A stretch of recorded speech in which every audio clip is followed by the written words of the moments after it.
Yeni Sofia Maharani, agen properti Harkos Soloraya. Apa kabar Anda hari ini? Mudah-mudahan dalam keadaan sehat walafiat dan tidak kurang suatu apa. Dan yang pasti harus tetap semangat. Oke, untuk Anda yang mungkin sedang bingung ya, investasi apa yang kira-kira aman, kemudian yang kira-kira simple, yang kemudian kira-kira menguntungkan untuk saat ini. Nah, saya akan bocorin nih, kira-kira investasi apa ya? Oke, silakan simak berikut ini.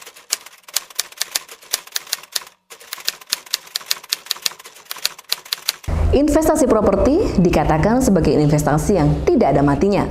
Coba kita keras balik, investasi properti dari tahun ke tahun semakin meningkat.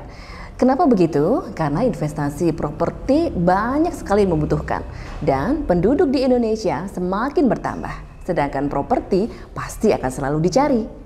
Nah, sedangkan setiap tahunnya akan selalu naik.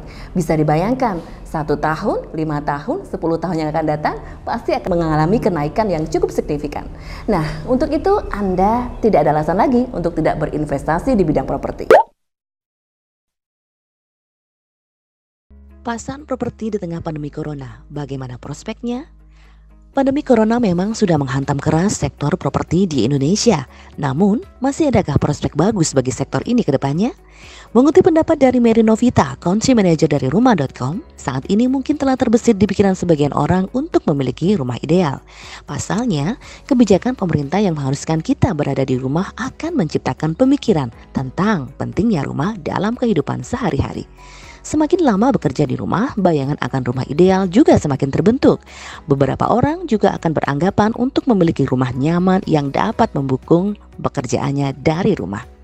Rumah.com Indonesia Property Market Index Q1 2020 juga mencatat bahwa secara keseluruhan tren pasar properti di tahun 2020 adalah menjadi buyer's market.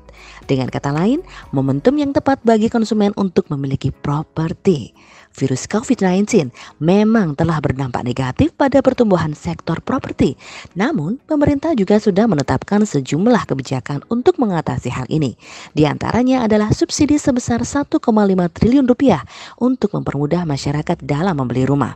Hal ini disampaikan oleh Dirjen Pembiayaan Infrastruktur Pekerjaan Umum dan Perumahan Eko Juli Hari Purwanto.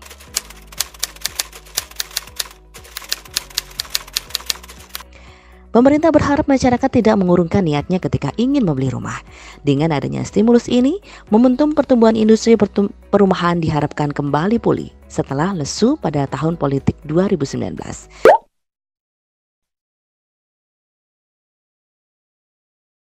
Tidak hanya bagi konsumen, pemerintah juga mengeluarkan kebijakan-kebijakan yang menguntungkan bagi pengembang. Adanya subsidi selisih bunga dan subsidi bantuan uang muka untuk KPR bagi masyarakat berpenghasilan rendah diharapkan mampu meyakinkan pengembang untuk tetap menjalankan proyeknya. Merujuk data rumah123.com yang menunjukkan tren peningkatan pencarian properti sepanjang 2019 terutama untuk pasar sekunder sebenarnya menunjukkan kalau minat masyarakat untuk membeli maupun berinvestasi properti masih tetap tinggi. Dibandingkan 2018, pertumbuhan pencarian properti di rumah123.com mencapai 27% pada 2019. Bahkan aktivitas konsumen dengan menghabiskan waktu mencari properti terpantau masih cukup lama. Artinya, minat masyarakat terhadap properti masih cukup baik dan itu membawa harapan kalau tahun ini pasar properti akan lebih baik. Nah, untuk Anda yang ingin berinvestasi di bidang properti, jangan ragu lagi. Karena tingkat kenaikan nilai properti pasti lebih tinggi dari nilai inflasi saat ini. Nah, untuk Anda yang ingin searching, ingin melihat-lihat kira-kira rumah yang mana yang pas untuk saya, atau mungkin ruko yang mana ya yang pas untuk usaha saya, silakan Anda klik di www.soloraya.harkots.co.id. Terima kasih, saya Yeni Sofia Maharani undur diri dan sampai jumpa. Ingat properti, ingat Harkots.